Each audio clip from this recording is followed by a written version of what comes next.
Necessites un advocat i no saps on trobar-lo? Atlegem Abogados és un despatx situat a Esplugues de Llobregat, especialitzat en dret laboral, dret de família, dret de consum i assessorament fiscal i legal d'empreses. La satisfacció del client és la nostra raó de ser.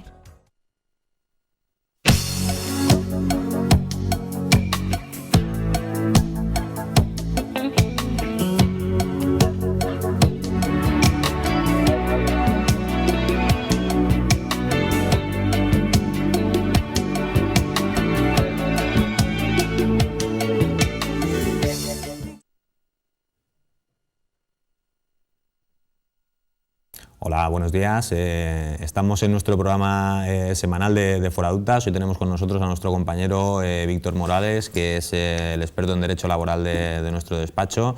Viene a hablarnos hoy de las indemnizaciones en la esfera laboral. Ya ha hecho varios programas de este tema. Hola, Víctor, ¿qué tal? Hola, Javier, ¿qué tal?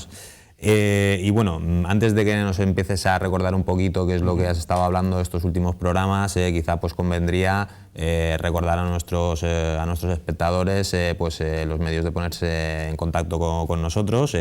Para empezar, pues tenemos el Twitter, que es @aldegemabogados, y luego pues tenemos el hashtag #Foradultas y el número del programa, que en este caso es el número 47.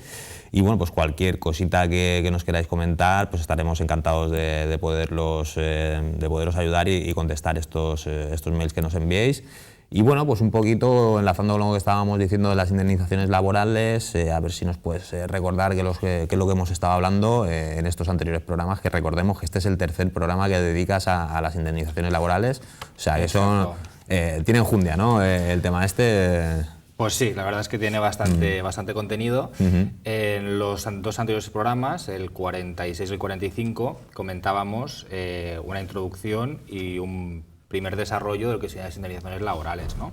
Y nos quedamos en una parte. Entonces, para coger el hilo, recordemos dónde nos habíamos quedado. Hablábamos que las indemnizaciones laborales se pueden clasificar en dos grandes tipos, que serían aquellas a favor de los trabajadores, que es lo que común del ciudadano normal entiende, que es una indemnización laboral, que es a favor del trabajador, por tanto, indemnizaciones de las empresas, que es quien paga esta indemnización. Pero también hay un grupo de indemnizaciones dentro del derecho laboral que son aquellas a favor de las empresas y que paga el trabajador. Que este quizá es un... Pues estaríamos hablando aquí de sanciones. ¿Estaríamos hablando de sanciones? Es diferente. Las sanciones, digamos, es una multa pecuniaria que va a CAR, que digamos, tiene derecho... cuyo acreedor, digamos, es la administración laboral y no el trabajador, ¿vale? aunque pague la empresa ese dinero o ese importe, ¿no? Digamos que entra más en otra naturaleza jurídica, que es el de la sanción, que difiere de la indemnización, ¿no? Hablando de las indemnizaciones, aunque parezca exótico, existe ese grupo de indemnizaciones a favor de las empresas y que paga el trabajador, ¿no? Pero en los dos anteriores programas estábamos comentando las indemnizaciones a favor del trabajador y que pagan las empresas. Y en esta recordemos que a su vez hay dos subgrupos, unas que son las indemnizaciones tasadas legalmente y otras que no están tasadas legalmente. ¿Por qué es importante esto? Sobre todo por la seguridad jurídica. Cuando tú tienes una indemnización tasada legalmente, tienes esa seguridad. ¿Sabes a lo que te puedes acoger? Exacto. ¿Cuál es el importe, digamos, que puedes tu trabajador llegar a percibir por una indemnización, por el derecho que te da esa indemnización, y la empresa sabe, digamos, cuál es el importe que debe abonar, ¿no? El otro subgrupo, que son indemnizaciones no tasadas legalmente, si bien hay criterios que más o menos te orientan, porque no puede ser así a libre albedrío, ¿no? De unos criterios que te orientan cómo cuantificar esas indemnizaciones, no deja de tener un poco de inseguridad jurídica, tanto que percibe que es el trabajador como quien paga. Y ejemplos de este tipo de indemnizaciones. Exacto, entonces recordad... No tasadas legalmente, ¿cuál serían? Entonces, si recordamos, cogiendo el hilo, a tu pregunta, las que no son tasadas legalmente son las que venimos a hablar seguidamente en este programa de hoy, ¿vale? Que serían las vulneración de derechos fundamentales, las de acoso moral y sexual, las de accidente de trabajo, la reincorporación tardía en asuntos de excedencia, los actos ilegales reconocidos en sentencia y los precontratos, ¿vale? Estos serían los asuntos o digamos los temas por los cuales hay una indemnización a favor del trabajador no tasada legalmente. Pero previa a esta pregunta, para ya recordar lo que decíamos en los otros dos programas, para contextualizarnos y entrar ya en estos temas, nos quedamos en las indemnizaciones tasadas legalmente, nos quedamos en las propias de la improcedencia del despido. ¿Vale? Habíamos hablado que la gran mayoría de indemnizaciones tasadas legalmente son cuantificadas a 20 días de indemnización, con máximos que pueden variar entre 9 meses, 12 meses, 24 mensualidades, pero hablábamos siempre de una indemnización de 20 días, ¿no? En el caso de la improcedencia del despido, que fue donde nos quedamos en otro programa, es la primera que habíamos visto en que ya esos 20 días ya no se dan, sino que ya es una indemnización que se cuantifica a 45-33 días de salario, ¿vale? Con tope de 720 días. Bueno, ya habíamos comentado un poco toda la dinámica que ha variado en este tipo de indemnización, ¿no? Y ahora empezaríamos por la extinción del contrato de trabajo. Efectivamente, efectivamente. Bueno. Otro tipo de indemnización tasada legalmente a favor del trabajador es la extinción del contrato de trabajo. ¿Esto qué es? En determinados contratos de trabajo temporales existe la indemnización cuando finaliza este contrato temporal, ya sea porque ha vencido el servicio por el cual traía razón ese contrato, porque, digamos, ha vencido el término. Estaríamos hablando aquí igual de los contratos por obra y servicio, ¿no? Por ejemplo, en este caso, contratan para hacer una determinada cosa, cuando la cosa se termina de hacer, pues aquí ya, claro, viene una indemnización por finalización de contrato. Finalización de contrato. Exacto. Vale. De obra o servicio, cuando finaliza esa obra o servicio, cuando vence ese término, contrato a término, de duración determinada, y habían excepciones, como el caso de interinidad, o de sustitución, que ya que el contrato que se suscribía con un trabajador para sustituir a otro mientras estaba de baja por incapacidad temporal o mientras estaba de baja por maternidad, etcétera, ¿no? Entonces, ese contrato vencía cuando el trabajador sustituido se reincorporaba al trabajo, ¿no? Y este caso no tenía indemnización, ¿vale? Legalmente no se contempla esa indemnización. Ahora veremos que hay una reciente sentencia que cambió este sentido, ¿eh? Pero lo que te dice la ley es que en estos contratos de extinción contractual, porque así viene tasada en el contrato y en la ley que la ampara, la indemnización es de 12 días de salario. O sea, ya no es de 20, ni de 33, ni de 45, ya estamos hablando de una indemnización de 12 días de salario, ¿vale? Había un periodo transitorio desde la reforma laboral hasta hace muy poco en el que iba de 7 a 12 días de salario, pero a partir de ahora ya son 12 días de salario esa indemnización. ¿Qué es lo que ha ocurrido recientemente? Una recién, a la redundancia, sentencia. Una sentencia, ¿no? Una sentencia del Tribunal de Justicia de la Unión Europea, que es de 14 de septiembre de 2016, o sea, no llega ni un mes, que salió publicada, cuya referencia es C de Cataluña 596/14, por si los espectadores quieren echarle un vistazo, y el asunto se llama asunto de Diego Porras, ¿vale? Que es la persona por la cual recurría al Tribunal Europeo. ¿Qué novedad conlleva esta sentencia europea en lo que estamos comentando? Bueno, básicamente lo que te viene a decir es que no es, no es lógico a efectos de igualdad que unos contratos temporales no tengan indemnización o tengan una indemnización distinta que otros contratos. Es decir, aquí lo que se establecía es que hay una discriminación que no tiene razón de ser, ¿no? Porque, por ejemplo, si finaliza un contrato temporal, tiene que ser 12 días y no 20, como en los casos que habíamos comentado en los programas. O porque el de interinidad tiene 0 días de indemnización cuando finaliza y, en cambio, otro contrato como el de obra y servicio eran 12. ¿Había algún tipo de explicación de por qué, por ejemplo, el de interinidad no tenía ninguna indemnización? No. O sea, era esto por el artículo 21, ¿no? de la ley. Era por el artículo X que te lo dice y ya está. No hay más, digamos, razón de ser. ¿Por qué son 12 días y no 20 como en los otros contratos? Claro. Tampoco. Es que no tenía mucho sentido. Quizá el sentido es la flexibilidad interna de la empresa, dejar un poco de margen al empleador para que pueda contratar de forma menos gravosa y así de alguna forma promover el empleo. Podríamos ir, digamos, por estos caminos. pues por estos motivos, pero la verdad es que no... Tampoco había una razón de ser clara, ¿no? Exacto, entonces el tribunal ha dicho, oiga, el europeo dijo, oiga, no hay razón de ser de por qué no se justifica esa discriminación en el trato, en las indemnizaciones por finalización de contrato, con un contrato de extinción, como comentábamos, de interinidad o de obra y servicio, que por ejemplo, uno por fuerza mayor que era 20 días, como comentamos en otro programa, ¿no?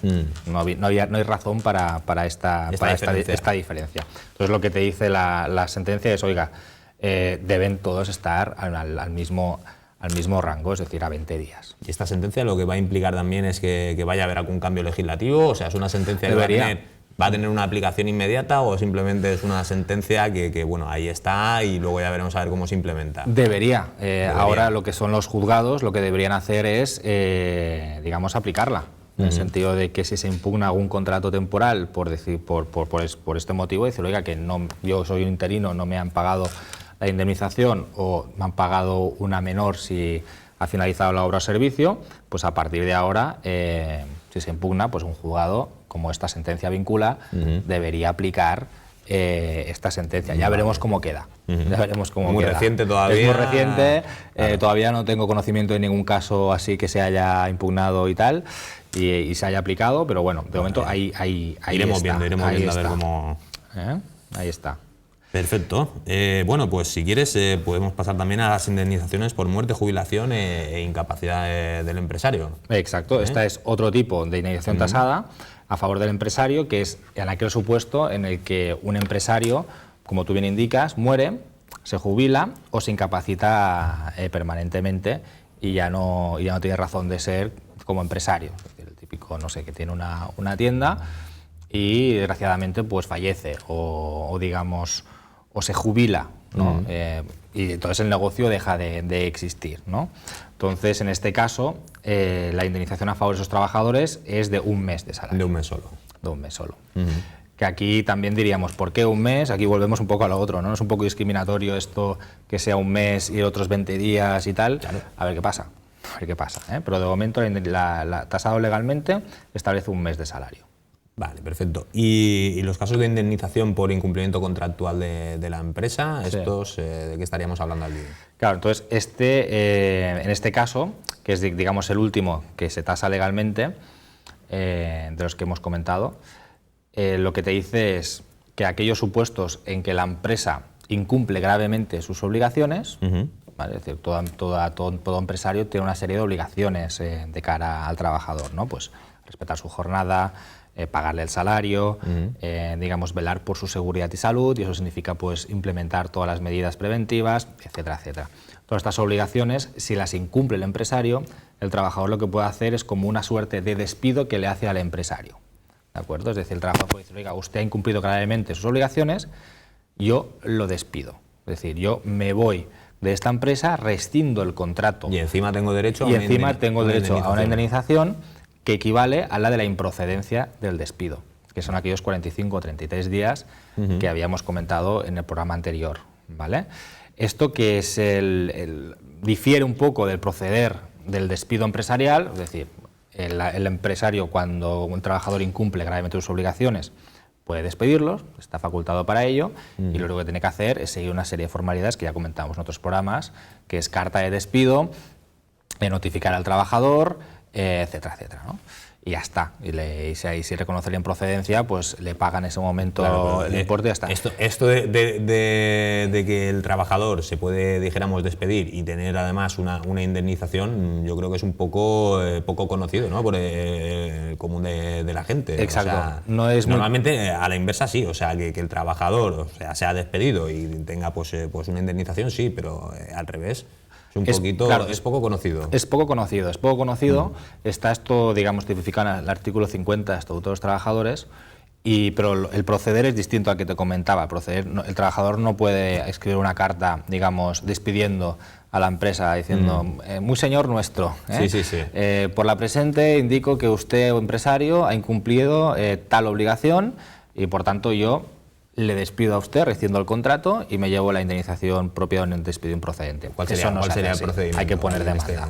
Hay que poner demanda y al final será un juez el que, atendiendo a lo que se pruebe en juicio, si ha quedado acreditado, y así lo estima el juez y aquí entonces lo estima aprobado, que la empresa ha incumplido gravemente sus obligaciones, entonces en la propia sentencia reconocerá la extinción del contrato de trabajo, porque así lo solicita en demanda al trabajador, y también la indemnización, que es la propia de un despido improcedente. Como comentabas, que es poco conocido.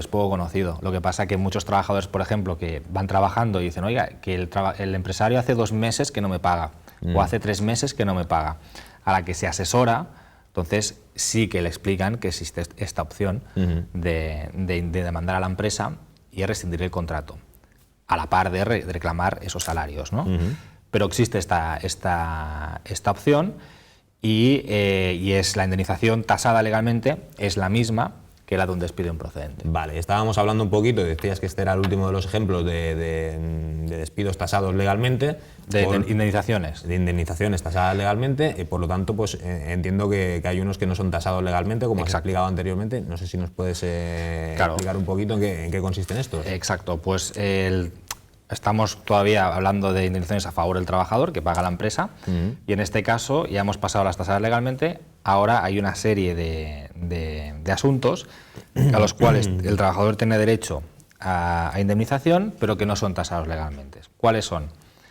Cuando existe una vulneración de derechos fundamentales, cuando hay acoso moral y sexual en el trabajo, cuando hay un accidente de trabajo, cuando existe una reincorporación tardía en excedencias o actos ilegales reconocidos en sentencia y en los precontratos. En cuanto al primero de ellos, la vulneración de derechos fundamentales es en aquellos casos en que el empresario vulnera algún derecho fundamental del trabajador, puede solicitar una indemnización por estos daños. ¿Vale? Esta indemnización, ¿de qué cuantía estaríamos hablando? ¿Cómo se calcula, además? Porque un derecho fundamental es un poquito difícil de cuantificar, Javier, ¿no? Efectivamente. Aquí lo que entramos ya es un poco en la teoría de contratos. Ya nos vamos también a áreas civiles, que tú conoces muy bien.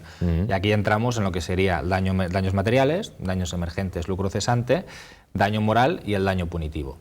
¿Vale? Entonces, a partir de aquí, como no están tasadas legalmente, es atendiendo a la prueba o indicio probatorio que tú puedas aportar en juicio de esa vulneración de derechos fundamentales, solicitarás más o menos indemnización, depende de los daños que hayas sufrido. Pero sí que es verdad que bueno, si queda acreditado la vulneración inmediatamente, ya sea de mayor o menor cuantía, sí que tiene que haber como mínimo el daño moral y punitivo tiene que existir. El daño moral y punitivo tiene que existir.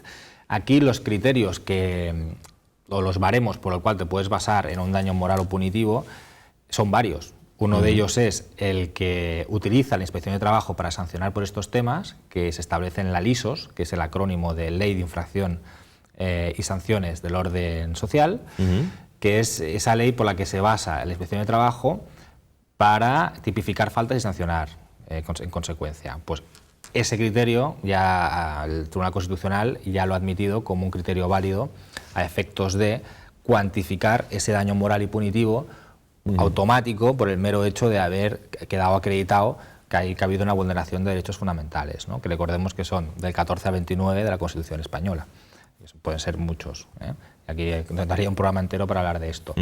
Pero luego también hablábamos de la indemnización por daños materiales emergentes y lucro cesante, si es que en su caso cabe. Entonces también se podía... Vale. Y otro caso muy interesante es el caso de las indemnizaciones por accidente de trabajo, ¿no? Efectivamente. Estas indemnizaciones ocurre algo muy similar a la vulneración de derechos fundamentales. Pasa que volvemos otra vez a lo que sería el orden civil, teoría general de los contratos, y aquí lo que hay que hacer también es indemnizar por daños materiales, lo mismo, el daño patrimonial, el daño emergente, lucro cesante, y también el moral y el punitivo. Mismo supuesto, hay que acreditar los daños y a partir de ahí los baremos aquí que se suele utilizar es el mismo que el del tráfico, más que el de la LISOS. Y en este caso de un accidente de trabajo, ¿sería lo mismo un accidente de trabajo que lo que se llama un accidente in itinere o...? Claro, aquí el accidente in itinere entra dentro del accidente de trabajo. Que el accidente in itinere es... Pero no lo has hecho, o sea, no es propiamente un accidente de trabajo porque realmente no has tenido el accidente en el trabajo, sino in itinere entiendo yo que es de camino al trabajo, ¿no? Exacto, lo que te dice la jurisprudencia in itinere es de camino al trabajo o de trabajo a casa, siempre que sea el recorrido habitual que tú haces para ello, ¿vale? O sea, un día que te vas, bueno, voy al trabajo, pero voy a comprar de paso no sé qué y tal, ya te desvías, entonces no es sin itinerario, ¿vale? Pero sí que existe y se equipara a lo que es el accidente de trabajo, efectivamente. Vale, entonces también la indemnización sería la misma que para cualquier accidente de trabajo. Pues Víctor, es muy apasionante este tema, pero nos estamos quedando sin tiempo. Simplemente pues nada, recordar a los espectadores que pueden enviarnos cualquier tipo de sugerencia o comentario respecto a este tema, lo contestaremos pues encantados. Y nada, pues despedirnos hasta el siguiente programa la semana que viene. Hasta luego. Hasta luego.